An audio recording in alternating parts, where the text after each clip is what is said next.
कंस ने यहां पर भगवान को किसी भी प्रकार मथुरा बुलाने की योजना बनाई और श्री अक्रूर जी महाराज को वृंदावन भेजा ठाकुर जी को वापस लाने के लिए। अक्रूर जी महाराज वृंदावन गए, वृंदावन जाकर के ठाकुर जी को वहां से लेकर के आए। ब्रजवासी खूब भावुक हुए, खूब रोए, पर ठाकुर जी अपने प्रेम रूप से तो वृंदावन में ही विराजमान हुए, परंतु जन कल्याण और विश्व कल्याण के लिए ठाकुर जी ब्रज से मथुरा आ गए। मथुरा में आकर के कुबलिया पीड़ हाथी का उद्धार किया, दर्जी के ऊपर कृपा की, आदि आदि भगवान ने अनुग्रह किए। शिव के द्वारा प्रदत्त कंस को जो धनुष है, उस धनुष का ठाकुर जी ने भंजन किया। रणभूमि में प्रवेश करके बड़े बड़े मल्लों से युद्ध करके भगवान ने अंत में दुष्ट कंस को उसके सिंहासन से उठा करके दोनों भुजाओं में भर करके और पृथ्वी पर पटक दिया। कंस की मृत्यु हो गई। बोलो कंस मर्दन भगवान की। भगवान ने कंस का वध किया। अब हम सूची कह रहे हैं, सब लोग ध्यान से सुन लीजिए। कंस वध के उपरांत भगवान ने देवकी और वसुदेव जी को मुक्त किया। उग्रसेन नाना जी को भगवान ने मथुरा का राजा बनाया। ठाकुर जी गुरुकुल पढ़ने के लिए अवंतिका उज्जैन आए और वहां सांदीपनी उपाध्याय के यहां भगवान ने अध्ययन किया। वहीं ठाकुर जी को सुदामा नाम के मित्र प्राप्त हुए। संपूर्ण विद्या प्राप्त करने के बाद ठाकुर जी वापस आए और एक दिन ब्रज की बहुत याद आई तो ठाकुर जी ने उद्धव को ब्रजमंडल भेजा। उद्धव ब्रज गए। ब्रज में जाकर के गोपियां और समस्त ब्रजवासियों से ठाकुर जी के पत्र जाकर के सुनाए। उद्धव गोपी संवाद आया। बहुत सुंदर करुण प्रसंग है श्रीमद् भागवत का। उद्धव जी वृंदावन गए। वृंदावन जाकर के सबकी सुध लेकर के आए। भगवान से कह करके गए थे कि मैं शाम तक आ जाऊंगा। 6 महीने बाद लौट करके आए। 6 महीने तक उद्धव जी वृंदावन के प्रेम में ही पड़े रहे।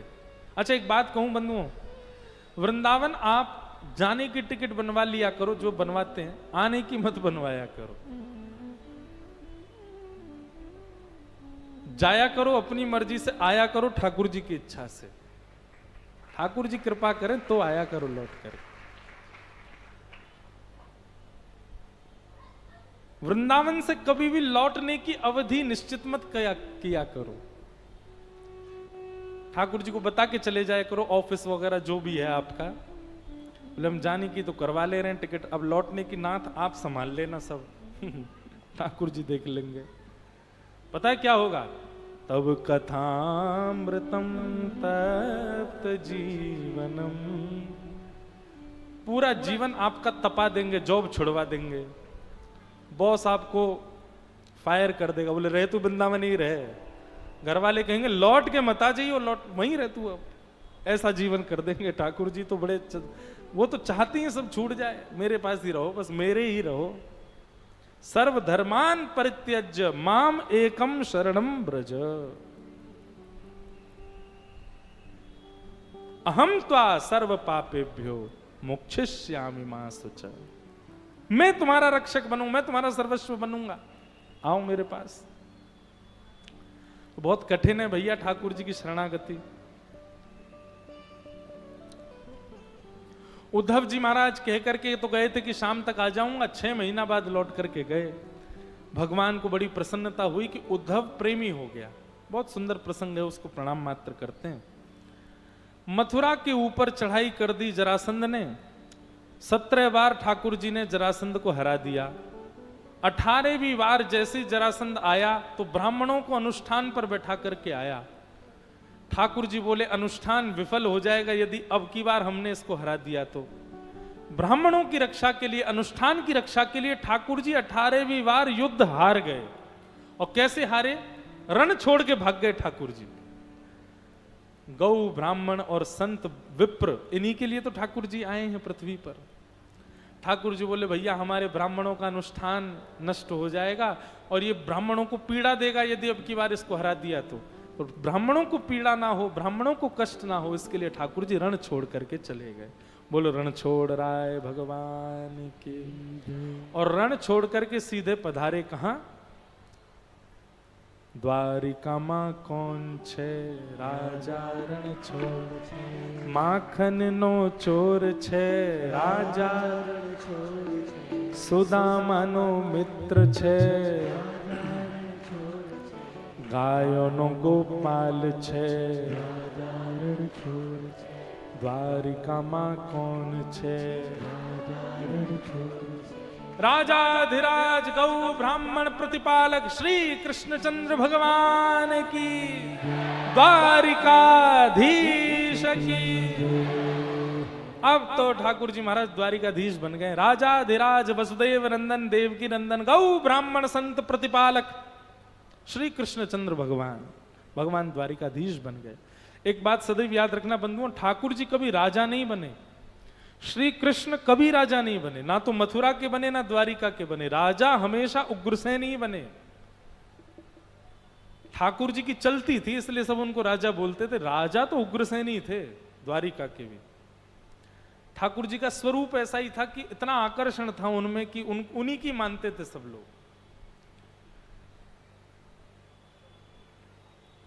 जैसे हमारे महाराष्ट्र में भी श्री छत्रपति शिवाजी, वो तो राजा हैं, पर एक समय के बाद पेशवा बाजीराव की सब मानते थे। ऐसा नहीं कि उनको राजा, वो राजा वही हैं, पर पेशवा भी यदि कुछ कहते तो सब स्वीकार करते थे। तो ऐसे ही महाराज हमारे द्वारिका के राजा भी उग्रसेन ही हैं, पर हस्ताक्षर कृष्ण के ही चलते हैं, उन्हीं की बात से ही सब काम होता है, इसलिए उनको राजाधिराज कहा जाता है। गद्दी पर बैठकर के पदवी मिले ये कोई विशेषता थोड़ी है, बिना गद्दी के पदवी मिल जाए ये विशेषता है। ठाकुर जी की ऐसी विशेषता, ऐसी ठाकुर जी के ऊपर अनुग्रह हुआ, कृपा हुई। बलराम जी का विवाह रेवत राजा की पुत्री रेवती के साथ में हुआ। अब भगवान कृष्ण की बारी आई और जैसे ही ठाकुर जी की बारी आई, महाराज महाराष्ट्र में कौंडनपुर है, वहां कौंडन्यपुर के राजा भीष्मक, उन्होंने ठाकुर जी को, उनकी पुत्री का नाम रुक्मणी, वो रुक्मणी ठाकुर जी से बहुत प्रेम करती थी, भगवान को पत्र लिखा।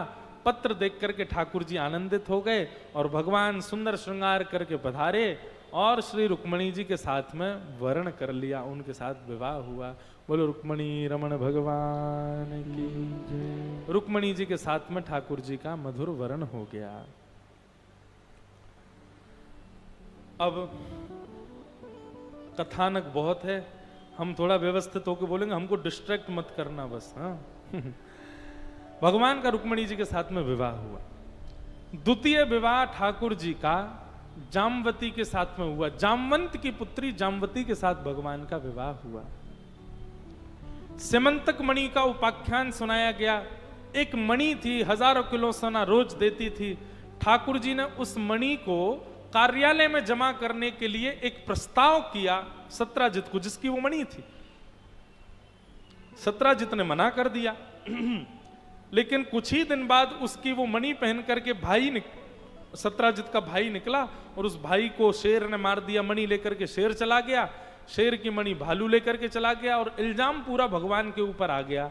सत्राजित ने कह दिया कि मणि मांग रहे थे भगवान द्वारिकाधीश, मैंने देने से मना कर दिया, तो उन्होंने ही मेरे भाई को अगवा करके उसको बंदी बना करके मणि चुरा ली है। बिना सत्य जाने किसी पर आक्षेप नहीं करना चाहिए बंधु। दृष्टिपूतम निषेध पादम, पहले दृष्टि से देख लो, कानों से सुन लो, सब प्रकार से आप जब समझ जाओ बात को, तभी किसी के ऊपर आरोप प्रत्यारोप या आक्षेप लगाओ। बिना जाने बिना सुने जब आप किसी पर आक्षेप लगाते हैं, किसी पर आप किसी भी प्रकार का संशय संदेह करते हैं, तो आप भी तैयार रहिएगा, एक दिन आपके साथ भी ऐसा होगा।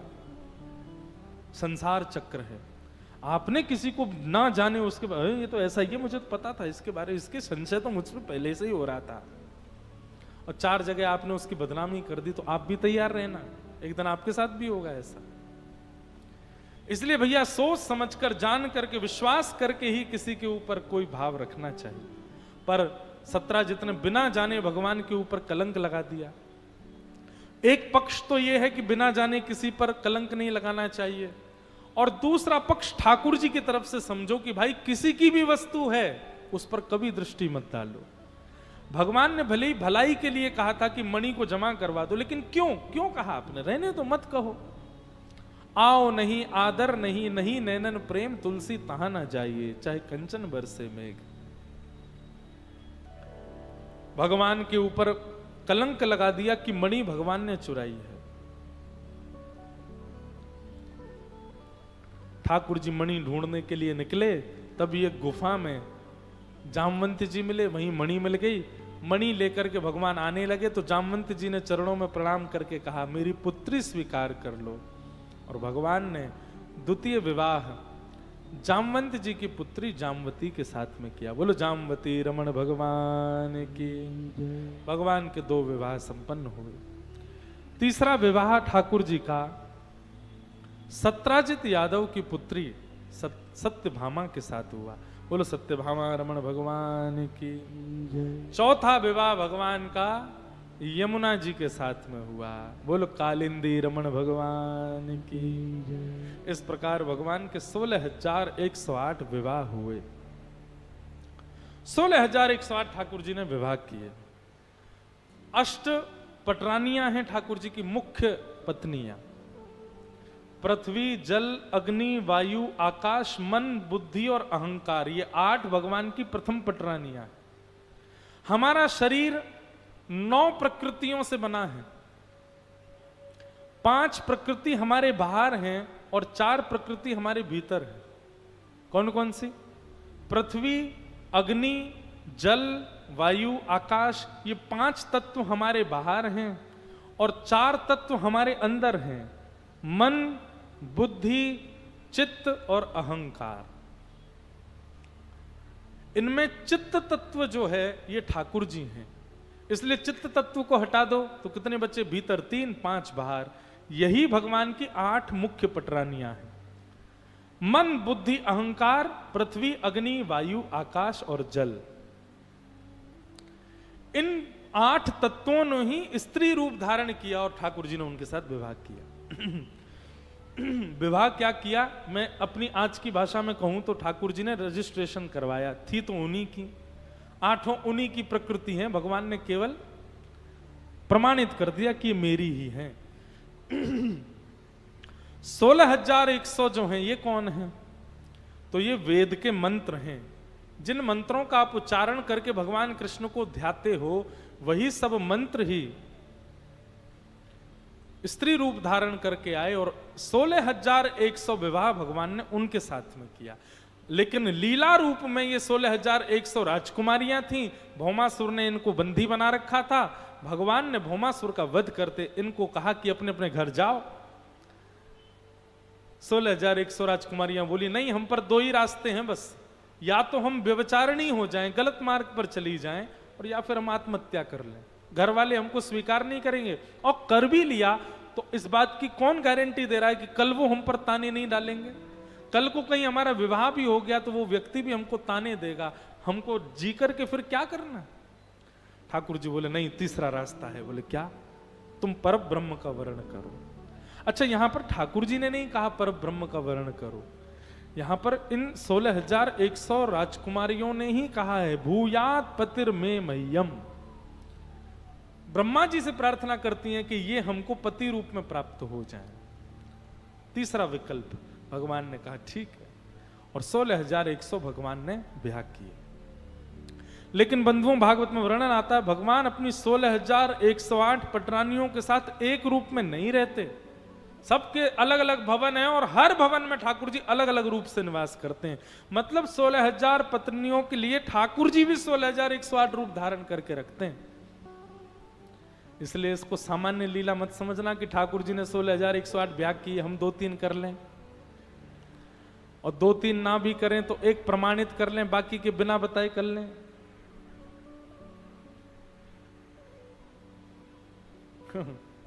वाह, तो अब होली होगी तभी ले आना। यूं बोले रुक्मणी विवाह की झांकी तैयार है। मैंने कि यहाँ तो 16,108 ब्याह हो गए, अभी रुक्मणी विवाह पे पड़े हैं। तो अब जब होली उत्सव होगा तब दोनों को ले आइएगा। अभी होली उत्सव भी होगा ना कथा के विराम में, तब रुक्मणी, अब ये सोचना रुक्मणी जी नहीं राधा रानी आई हैं, इसीलिए अब कथा के विश्रांति में दोनों स्वरूपों का यहाँ पर आगमन हो जाएगा, उसी समय आनंद करेंगे। बोलो वृंदावन बिहारी लाल की जय। तो क्या बता रहे थे हम, क्या बता रहा था, कहां चल रही थी कथा यार, हैं? हाँ हाँ हाँ, वाह। तो कहीं आप लोग ये मत सोच लेना ठाकुर जी की तरह हम भी 2-4 ब्याह कर लें, एक रजिस्टर्ड कर दें सबको दिखाने के लिए, 2-3 पीछे से चल रहे हैं, ऐसा नहीं करना भैया, ये महापाप है, ऐसा कभी नहीं विचार करना। और हाँ ठीक है, हम अनुमति दे रहे हैं, कर लो, लेकिन शर्त यही है कि 4 ब्याह तो आपके भी 4 ही रूप होने चाहिए, और एक ही घर नहीं, 4 अलग अलग घर में रहो, चारों के साथ अलग रहो, कर सको तो कर लो। लेकिन यदि ये संभव नहीं है तो भैया एक ही के होके रहो और एक ही को संभाल लो, बस उसी में ही बहुत है। भगवान ने 16,108 ब्याह किए। आगे राजा नृण की कथा आई, नारद जी भगवान की गृहचर्या का दर्शन करने आए। ठाकुर जी की दिनचर्या भागवत में बताई गई है, बहुत सुंदर दिनचर्या है भगवान की। जैसे हम किसी से पूछते हैं आप अपने पूरे दिन बताओ, सुबह कितने बजे उठते हो, सब लिखा है ठाकुर जी। ठाकुर जी सुबह ब्रह्म मुहूर्त में उठ जाते हैं, मतलब ब्रह्म मुहूर्त कहते हैं आज की घड़ी के हिसाब से कहें तो 3:45 बजे को, 3:45 पर ब्रह्म मुहूर्त प्रारंभ हो जाता है। आप कहोगे हम तो उठे ही रहते हैं उस समय। हम सब तो जगे ही रहते हैं महाराज जी। उल्लासनगर के लोग कुछ भी कह सकते, ये भी कह सकते महाराज जी रात में ठाकुर जी ब्रह्म मुहूर्त में उठते हैं तो मतलब ठाकुर जी सोते हैं, ठाकुर जी सोते हैं तो हम ही लोग संसार चलाते हैं, जब ठाकुर जी उठ जाते हैं तब हम सोने जाते हैं। उल्लासनगर के लोग ये भी कह सकते हैं। भैया आनंद है यहाँ तो, मौज ही, रात में तो दिन शुरू होता है यहाँ पर। मैं क्या बताऊं, उल्लासनगर में कथा कर, आज तो सच में मैं प्रार्थना कर रहा था ठाकुर जी कम से कम 44 घंटे का दिन बनाओ तो उल्लासनगर में आना है तो। क्यों 24 घंटा कम ही पड़ जाते हैं यहाँ तो, कोई पता ही नहीं चलती है 24 घंटे कब निकल गए। आज मैंने सोचा कि मैं उल्लासनगर के कुछ गिने चुने स्थान में हुआ हूं। रात में मैं जल्दी सो गया, पता है कितनी जल्दी सोया मैं, कल 3:30 बजे सो गया रात में।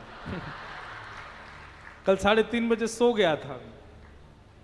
सुबह उठ करके महाराज 9 बजे के निकले हम, 9:30 बजे के, और पूरे उल्लासनगर में घूमते घामते घामते महाराज 5 बज गए। 5 बजे मेरी हालत ये थी कि बस अब कथा तो मैं पंडित जी को, मैं तुम करियाओ आज की कथा, मैं कैसे जाऊं। लेकिन फिर जैसे तैसे आ गए, और अभी भी हमारी बड़ी मशक्कत है, अभी यहाँ से जाती रात भर गाना है हमको, कुछ रिकॉर्डिंग करनी है। सुबह फिर 7 बजे एयरपोर्ट पहुंचना है, 8:30 बजे की फ्लाइट पकड़नी है, जगन्नाथपुरी पहुंच के वहां पर ठाकुर जी की एक उत्सव करना है, वो करके फिर सीधे राउरकेला 7 घंटे की ड्राइव है। मतलब ये समझिए परसों हम सीधे गाड़ी से उतरेंगे, व्यास मंच पर बैठ के सीधे कथा करेंगे, सोएंगे कब पता नहीं।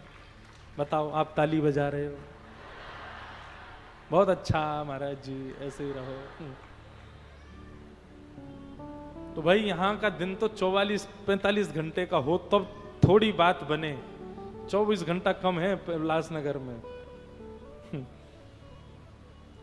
भगवान की दिनचर्या सुनो, ठाकुर जी ब्रह्म मुहूर्त में उठ जाते हैं, और ब्रह्म मुहूर्त में उठते ही सबसे पहले ठाकुर जी उठते ही क्या करते हैं, जो ब्रह्म मुहूर्त में उठ करके ठाकुर जी को याद कर रहा होता है, ठाकुर जी भी उसको याद करते हैं। ब्रह्म मुहूर्त में इसलिए विधान कहा गया, ठाकुर जी अपने भक्तों का स्मरण करते हैं, श्री राधा ठाकुर जी इसका जाप करते हैं।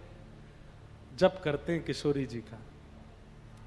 ऐसा भागवत में तो नहीं लिखा कि किशोरी जी का जप करते हैं, पर हमारे ब्रज के रसिक कहते हैं कि ठाकुर जी का नाम जप क्या है, ठाकुर जी किशोरी जी का नाम जपते हैं। ठाकुर जी का नाम जप क्या है, अपने भक्तों का नाम जप करते हैं। और ये तो प्रमाणित है, आपके महाराष्ट्र का प्रमाण है। श्री पंडरीनाथ भगवान, विट्ठल भगवान, उनका रात्रि शयन हो गया, कपाट बंद कर दिए, और कपाट बंद करने के बाद में पुजारी जी सोने चले गए। और जैसे ही सोए महाराज, तभी उन्होंने स्वप्न में क्या देखा कि हाथ में करताल लिए और श्री पंडरीनाथ भगवान उछल उछल करके कीर्तन कर रहे हैं। पुजारी बोले, मैं तो सुला के आया हूं, पर मुझे कीर्तन में दर्शन क्यों हो रहा है? ऐसा तो नहीं कि मंदिर में कोई अव्यवस्था हो गई हो? और गलती से रात्रि के 2-2:30 बजे 3 बज रहे होंगे, पुजारी जी ने स्नान ध्यान करके मंदिर जैसे ही खोला तो क्या पाया, वास्तव में श्री पंडरीनाथ भगवान हाथ में करताल लेकर के कीर्तन कर रहे थे, और कीर्तन में क्या गा रहे थे, ज्ञानोबा तुकाराम, ज्ञानोबा तुकाराम, ज्ञानोबा तुकाराम, ज्ञानोबा तुकाराम। श्री तुकाराम जी का और ज्ञानेश्वर जी का कीर्तन कर रहे हैं ठाकुर जी।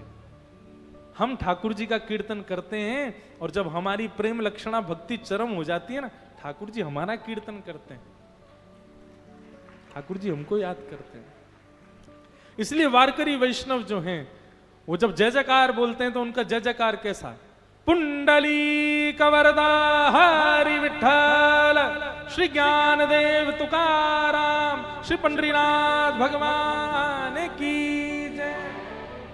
श्री ज्ञानेश्वर माउली को याद करते हैं, श्री जगत गुरु श्री तुकाराम जी महाराज का स्मरण करते हैं, भगवान उनका कीर्तन करते हैं। ठाकुर जी की दिनचर्या बताई गई। दिनचर्या के पश्चात आगे राजसूय यज्ञ जरासंध का उद्धार, और पांडवों के राजसूय यज्ञ में भगवान के द्वारा शिशुपाल का वध, ये सब कथाएं सुनाई गई। ठाकुर जी के परम मित्र श्री सुदामा जी का प्रसंग सुनाया गया। भगवान के परम सखा हैं। दो बात सुनिए, मित्र और सखा दो होते हैं। एक मित्र होता है, एक सखा होता है। मित्र मतलब कभी कभी मिले, जरूरत पड़ने पर मिले, वो मित्र है। पर सखा कौन? बोले सह खादती सह खेलती, संगी रहे संगी खावे, संगी सब काम करे, वो सखा है। संसार में मित्र होते हैं, सखा नहीं होता कोई। सखा तो केवल गोपाल जी हैं, सखा तो हमारे श्याम सुंदर हैं, सदा हमारे संग रहते हैं, हमारे सखा हैं। ऐसे सखा ठाकुर जी के सखा हैं श्री सुदामा जी महाराज। सुदामा जी महाराज के विषय में 3 बातें विशेष बताई गई। ठाकुर जी का यदि सखा बनना चाहते हैं तो 3 बातों का याद रखिएगा। यहां पर सुदामा जी के अंदर 3 गुण बताए गए। कौन कौन से? सबसे पहला, विरक्त इंद्रिय। ठाकुर जी का यदि सखा बनना है तो आपको विरक्त इंद्रिय बनना पड़ेगा। विरक्त इंद्रिय का मतलब क्या होता है? अपनी इंद्रियों की इच्छाओं को पूर्ण न करने वाले व्यक्ति को विरक्त इंद्रिय कहते हैं। आपकी इंद्रियां जो इच्छा प्रकट करें, आप उन इंद्रियों की इच्छाओं का दमन करो। अपनी इच्छाओं का दमन करना, उसको विरक्त इंद्रिय कहते हैं। ठाकुर जी का सखा, आजकल तो लोग ऐसा करने लगे कि भक्ति के नाम पर खुद को जो खाने की इच्छा होती है ठाकुर जी के भोग के नाम पर बना देते हैं। एक बात सदैव याद रखिएगा, जहां का जिस घर का भोजन पति से और बच्चों से पूछ के बनता है, और फिर ठाकुर जी को, वहां ठाकुर जी कभी भोजन नहीं करते। मेरे मन का थोड़ी बना है, तुमने अपने बच्चों से पूछा, अपने पति से पूछा, मुझसे पूछा। हमारी कही एक बात मानना, 4 सब्जियां सोच लो, 4 आइटम सोच लो, पर्ची बनाओ 4, उसमें 4-4 आइटम लिखो, ठाकुर जी के आगे उछाल दो, फिर एक उठाओ, जो आ जाए समझो यही ठाकुर जी की इच्छा, वही बनाओ, वो सबको पवाओ।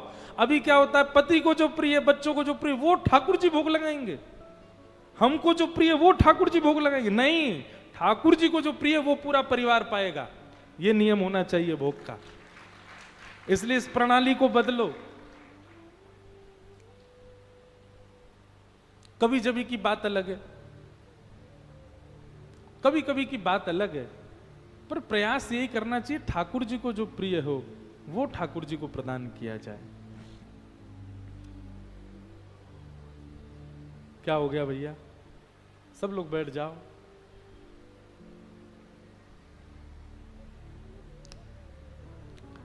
तो हम क्या कह रहे थे? हाँ, सबसे पहला ठाकुर जी के सखा बनने का यदि लक्षण भीतर लाना है तो सबसे पहले विरक्त इंद्रिय, इंद्रियों से विरक्त हो जाओ, विरक्त इंद्रिय बनो। अरे सखान को बाद में ले आई हो भैया, अभी होली शुरू तो होने दो, अभी नहीं रुको, बैठ जाओ, वहीं पे बैठ जाओ, वहीं कहीं बैठा दो, साईं के पास बैठा दो, जब होली शुरू हो तब लेके आई हो इनको। इधर देखो, यहां देखो, यहां देखो, कथा सुनो। इसीलिए तो नहीं बुला रहा था मैं।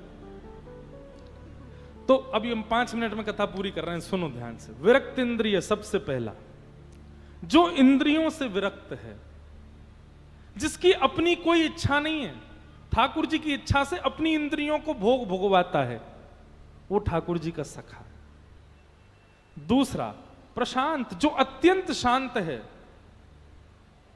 एक तो होता है शांत, एक प्रशांत। प्रशांत मतलब बहुत ही ज्यादा शांत, बहुत शांत रहो, जब बोलो तब अच्छा बोलो, मधुर बोलो, ठाकुर जी के विषय में ही बोलो, उसके अतिरिक्त कुछ ना बोलो। और तीसरा जितेंद्रिय, अपनी इंद्रियों को केवल वह वस्तु देना जो ठाकुर जी के संबंध की हो, भगवत विलग वस्तु अपनी इंद्रियों को न ग्रहण करवाना। ये 3 गुण जिसके अंदर आ जाते हैं, ठाकुर जी उसको अपना सखा बनाते हैं। सुदामा जी में ये 3 गुण हैं। जीवन में बंधुओं, परिस्थिति भी जो है ना, ये भी भगवान के द्वारा दिया गया प्रसाद है, उसको भी स्वीकार करो। परिस्थितियों से कभी भी घबराओ नहीं। प्रसाद तो हर प्रकार से स्वीकार्य होता है, तो जीवन की स्थितियों को हम अच्छा बुरा क्यों मान लेते हैं? कई बार कहता सुना गया, लोग कहते हैं बहुत अभी हमारा वक्त थोड़ा खराब चल रहा है। ऐसा नहीं। विद्यालय में परीक्षा जब होती है ना, तो बहुत सेंसिटिव माहौल होता है विद्यालय का, और वो सबसे ज्यादा जरूरी माहौल होता है। क्यों? वर्ष भर की मेहनत पता चलती है उसमें। ऐसे ही जीवन में जब विषम परिस्थिति आती है, वो आपकी परीक्षा है। आपके अब तक के जीवन की परीक्षा हो रही है, आपने अब तक क्या किया। इसलिए उसको बुरा मत मानिए, उसको गलत मत मानिए, उसको पार कीजिए, उससे लड़िए, उसके उत्तर दीजिए। और ठाकुर जी के द्वारा दिया गया प्रसाद है, प्रसाद मान करके हर परिस्थिति को स्वीकार करो। हम यदि भगवत प्रदत्त परिस्थिति को भी अस्वीकार करते हैं, तो एक प्रकार से प्रसाद के अपराध के समान दंड मिलेगा। आपको कोई प्रसाद दे रहा, आपने मना कर दिया, तो उसका जो अपराध लगता है ना, वही अपराध लगेगा कि परिस्थिति जीवन में आ रही थी और आप उससे भाग गए। भागो मत। ये 3 लक्षण जिसमें हैं, उसको ठाकुर जी अपना सखा कहते हैं। सुदामा जी के जीवन में बहुत विषम परिस्थिति, पर ठाकुर जी उसको कृष्ण प्रसाद मान करके स्वीकार करते हैं। मेरे ठाकुर जी के द्वारा दिया गया ये प्रसाद है, उसको वैसे ही स्वीकार करते हैं। सुदामा जी महाराज की पत्नी एक दिन पीछे पड़ गई, बोले आपके सखा श्री कृष्ण हैं, मिलने क्यों नहीं जाते हो कभी उनसे? तो सुदामा जी कहते हैं, मेरी दशा देख करके कृष्ण कहीं ये ना सोचे गरीब है, कुछ मांगने आया है, ऐसी भावना उसके। मैं तो जाऊंगा केवल उससे मिलने और उसको प्रेम करने, पर मेरी स्थिति देख करके कहीं वो ये ना सोचे कि कुछ मांगने आया, इसलिए मैं नहीं जाता। पर सुदामा जी की पत्नी तो ये चाहती थी कि कृष्ण देखे इनकी स्थिति, दिखेगी तो कुछ तो कृपा करेंगे। और आज पत्नी की सौगंध जब लग गई सुदामा जी को, तो सुदामा जी द्वारिका गए। चलते चलते चलते चलते महाराज रास्ता भटक गए सुदामा जी। किसी से पूछा द्वारिका कितनी दूर है? बोले आप गलत आ गए हो, अभी यहां से करीब 50 मील वापस जाओ, वहां से एक रास्ता कटेगा, वो द्वारिका जाएगा। सुदामा जी तो वहीं गिर गए। बोले मैं कैसे जाऊं? चलते चलते पैरों में छाले पड़ गए, मुझ में इतनी सामर्थ्य नहीं कि मैं पहुंच सकूं, कुछ दिन से कुछ खाया भी नहीं है, मैं कैसे जाऊं? एक गजल के शब्द हैं, सुदामा जी की स्थिति पर कभी कभी याद आते हैं। रस्ते भर रो रो कर हमसे, रस्ते भर रो रो कर हमसे, पूछा पाँव के छालों ने, वसती कितनी दूर बसाली, बसती कितनी दूर बसाली, दिल में बसने वालों ने, रस्ते भर रो रो कर हमसे, पूछा पाँव के छालों ने। सुदामा जी कोई सामान्य व्यक्ति नहीं है भैया। भगवान श्री कृष्ण को गृह कार्य मिलता था ना जब गुरुकुल में, होमवर्क ठाकुर जी थोड़ी करते थे, सुदामा जी पूरा करते थे ठाकुर जी का। और उसके बदले सुदामा जी कहते, लाला मैं तेरे गृह कार्य कर दूंगा, तुम वो कहा देगो। बोले रात में जब सब सो जाएंगे ना, तब मैं तुमको बंसी सुनाऊंगा, तब मैं तुमको नृत्य करके दिखाऊंगा, तब मैं श्रृंगार करके तुमको अपने रास बिहारी रूप को दर्शन कराऊंगा। और इन्हीं लोभों में ठाकुर जी को पढ़ने थोड़ी देते सुदामा जी। बोले तुम बस बैठे रहो, तुम्हारे सारा काम पूरा। सुदामा जी की स्थिति यह है कि गृह कार्य जब गुरु जी देते हैं तो सुदामा जी पहले कन्हैया का पूरा करते हैं। कई बार सुदामा जी को दंड मिलता है, क्यों? क्योंकि कन्हैया का पूरा करने में अपना छोड़ देते हैं। ऐसे सखा, इतने अंतरंग, इतने समीप सखा हैं ठाकुर जी के श्री सुदामा जी।